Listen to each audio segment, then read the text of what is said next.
A balloon is moving vertically upward with a constant acceleration g by 2 in upward direction. Particle A was dropped from the balloon and 2 seconds later another particle B was dropped from the same balloon. Assume that motion of the balloon remains unaffected.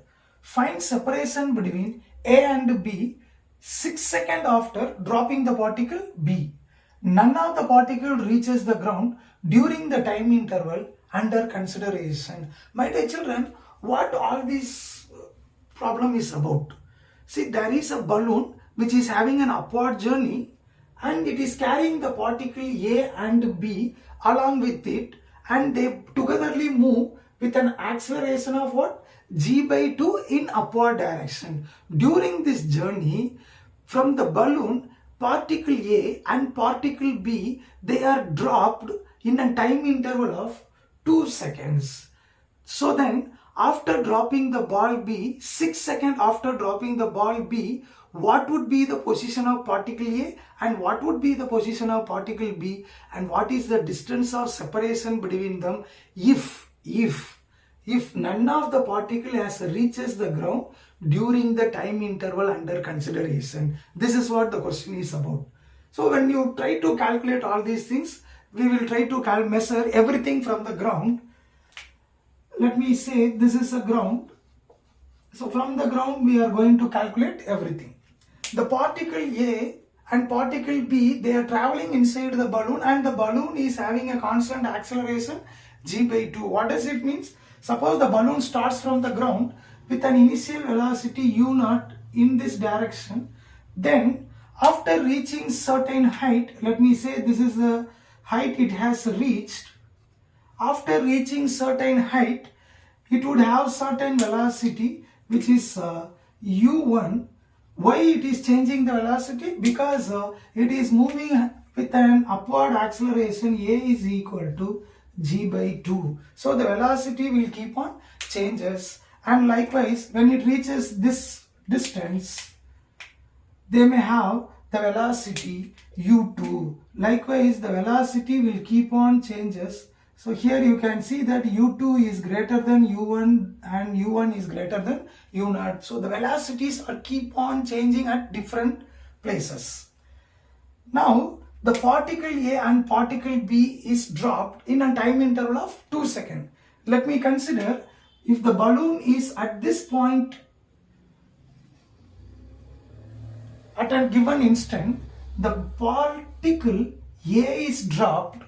Likewise, if I take the particle A, when it is dropped, the time taken as 0 seconds, after 2 seconds, the balloon would have traveled some distance, and that distance, let me name that as S. After traveling the distance S in the time duration of 2 seconds, the balloon would be somewhere here, and from this point, let us consider the particle B is also dropped. And when you are an observer, you are standing on the ground, how you will notice the nature of path for the particle A and particle B that is dropped. See, my dear children, whenever you see the particle is dropped, don't think that it is like a free fall. Free fall means everybody will consider that the initial velocity as 0. Here the initial velocity is not 0 because the particle A and particle B, they are traveling inside the balloon, and at every point their velocities will be changing. So when the particle A is dropped at this point, along with the balloon, the particle A also will have an initial velocity of u1. Likewise, when the particle B is dropped at this point, since the balloon is having a velocity u2, the particle B after dropping, it will have an initial velocity of u2 in upward direction. Now once the particle is being dropped, they are going to move only in the presence of gravity, and the gravity will always act downwards. Now if you see the nature of the ball movement or particle movement, due to the upward velocity, it may travel some height, but due to the presence of gravity, it reaches certain maximum height and then again they will come down. Similarly, Due to the initial velocity u2, the particle B also will travel some distance due to the gravity and it will reach the maximum height. Again they will come down. Is it clear? Now 6 seconds after dropping the particle B, 6 seconds after dropping the particle B, where would be the position of the particle B? It may be anywhere here, right? Since the u2 is unknown, then it is very difficult to predict where is the position of the particle B after 6 seconds. It may be here, it may be here, it may be here, it may be anywhere. It is not sure. Similarly, if a ball B has a time of flight of 6 seconds, then what would be the time of flight of particle A? Since the particle B is dropped 2 seconds later, the particle A, so in addition to this 2 seconds, this 6 seconds if you add, the total time of flight for the particle A is what? 8 seconds. So the time of flight for the particle A is 8 seconds. The time of flight for the particle B is how much? 6 seconds. So this is the time of flight. And during the time of flight of 8 seconds, even the particle A, we don't know where is the position. It may be here, it may be here, it may be here. Everything is unsure. In that case, how will you find out the position of the particle A and position of the particle B from this time of flight? It is very difficult, right? For this, if you use the concept of vector, then it will bring out the answer exactly what you expect. So this is the trick here, use vector concept. So when you use vector concept, since this problem related to uniform accelerated motion, we have three equations of motion. Let us write the vector form. B vector is equal to u vector plus a vector t. S vector is equal to u vector t plus of a vector t square. V square is equal to u square plus 2a vector dot s vector. Depends upon the requirement, you can use any one of these three equations to solve the problem. Can we start? First, let us try to find out what is the displacement taken by the ball A after it has been dropped from this point. Let us take the displacement by A after dropping. So the displacement by ball A after dropping, let me name that as SA, and I am going to treat this as a vector. See children, whenever you treat this as a vector, try to substitute with unit vectors. What is unit vectors here? Since the journey is vertical direction, let us take y-axis and the negative direction as minus y-axis. It is represented by the unit vector j cap and it is represented by the unit vector minus j cap. For example, if you consider the velocity u2 vector must be taken as u2 j cap since they are facing upward direction. Likewise, u1 vector is equal to u1 j cap. Likewise, if you take g vector, which is downwards, that I can write it as g minus j cap. And likewise here, if you take the acceleration of the balloon, acceleration is equal to g by 2 plus j cap. So this is how you need to consider, and based on this, if you try to substitute, then everything will be easy for you to calculate. Then SA vector is equal to, what is the initial velocity for the particle? u1 vector, which is in upward direction. Let me take the j cap, everything common. So u1, what is the time of flight? Which is 8 seconds. And since it is traveling under gravity and the acceleration is downwards, for using this acceleration, let me use the negative here of, and what is acceleration? 10, and the total time of flight is 8 square, that is 64. Let me take common j cap. So that SA vector is equal to 8u1 minus 320 common j cap. This is the displacement taken by the ball particle A from this point. But what is the total displacement taken from the ground for the particle A? The total displacement for A is given as, let me say SA dash vector. This SA dash vector is nothing but before the ball A has been dropped, how much distance it has traveled? H. Let me take this h as h vector as h j cap. Likewise, this s vector as s j cap. So SA vector is equal to h vector plus the displacement taken by the ball from this point. That is SA vector. Then SA dash vector is equal to h plus 8u1 minus 320 j cap. This is the SA dash. Now we got what is the total displacement taken by the particle A in the time interval of 8 seconds from the ground. The similar method, let us do it for the particle B also. The displacement by the particle B after dropping.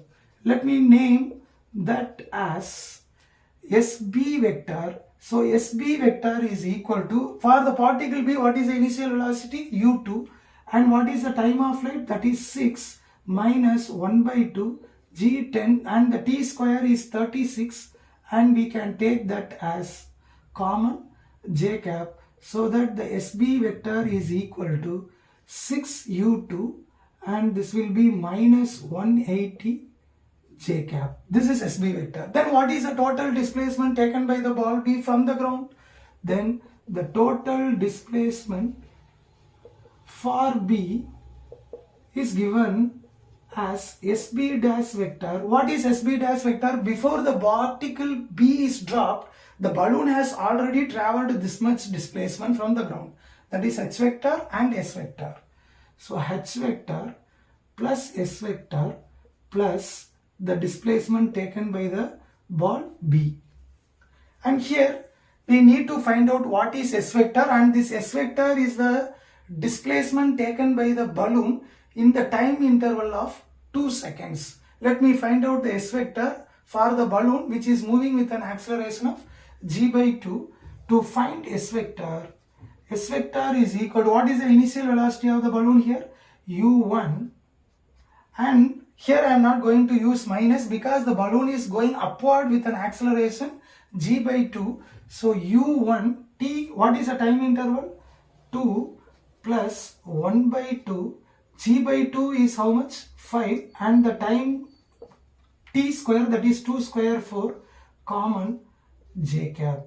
Then S vector is equal to 2u1, then this will be 10 j cap. Now we got S vector also. Then one more thing, here you see we have u1, and here we have u1, and here we have only u2. If you try to find out the relation between u2 and u1, there is a chance that the u1 may get cancelled out, or they may take some common value, right? Let us try to find out the relation between u1 and u2. How to find out the relation between u1 and u2?